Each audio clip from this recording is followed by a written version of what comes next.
Au titre du ministère de la Famille et de la Solidarité, le Conseil a adopté le décret portant réglementation des interventions dans le domaine humanitaire au Burkina Faso. Il faut dire que la crise sécuritaire et humanitaire a entraîné une augmentation significative des interventions de nombreux acteurs humanitaires. Nous avons cité les organisations intergouvernementales, les organisations non gouvernementales nationales et internationales, les associations, les organisations confessionnelles et les partenaires bilatéraux et multilatéraux. Sans négliger vraiment l'apport de tous ces partenaires à la gestion de la crise auprès de l'État, de nombreuses insuffisances ont été décelées. Et en dépit des mécanismes de coordination qui ont été mis en place par le gouvernement, des difficultés persistent, notamment en matière d'encadrement même des interventions, de partage de l'information, de la redevabilité, du respect des priorités nationales, du suivi des activités et du contrôle même de ces acteurs sur le territoire national.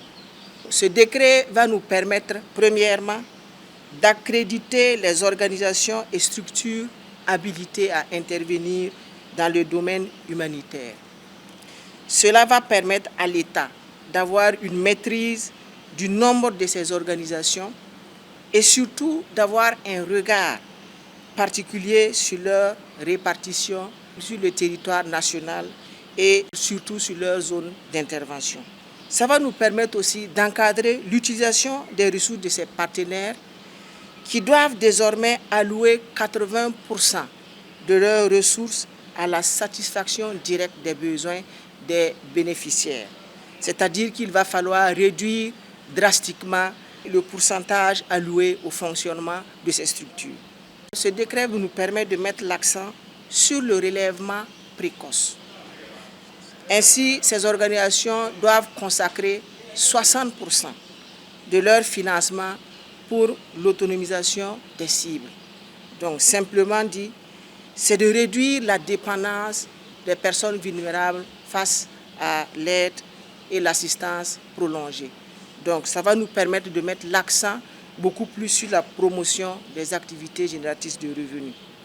D'assurer une adéquation entre les dons des interventions humanitaires sur le terrain et les besoins des bénéficiaires. Et aussi aligner ces actions et ces interventions sur les priorités nationales. En termes clairs, un don doit être fait sur la base d'un besoin qui a été exprimé par les bénéficiaires au travers de la définition des priorités de l'État et de ses sectoriels.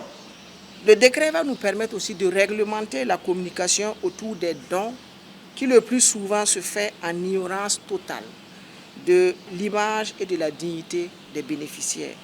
Il est désormais interdit, par exemple, d'exposer l'image des personnes vulnérables derrière les sacs de riz, les sacs de mil et les bidons d'huile qu'on est en train de donner sur le terrain.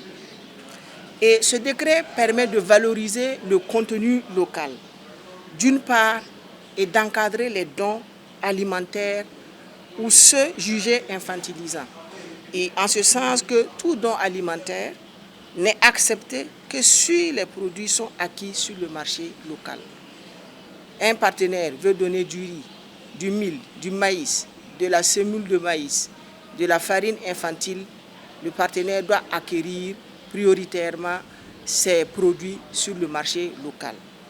Pour conclure, ce décret nous permet de renforcer la gouvernance des interventions dans le domaine humanitaire, d'améliorer la coordination entre les administrations publiques et les partenaires humanitaires, d'assurer une meilleure traçabilité des interventions ainsi qu'un suivi plus efficace des ressources mobilisées. Elle contribuera également à garantir que les interventions dans le domaine humanitaire soient conduites dans le respect des exigences sécuritaires nationales, de la souveraineté de l'État et des priorités définies par le gouvernement. Désormais, l'assistance humanitaire se fera au Burkina Faso dans le strict respect de la dignité des personnes vulnérables.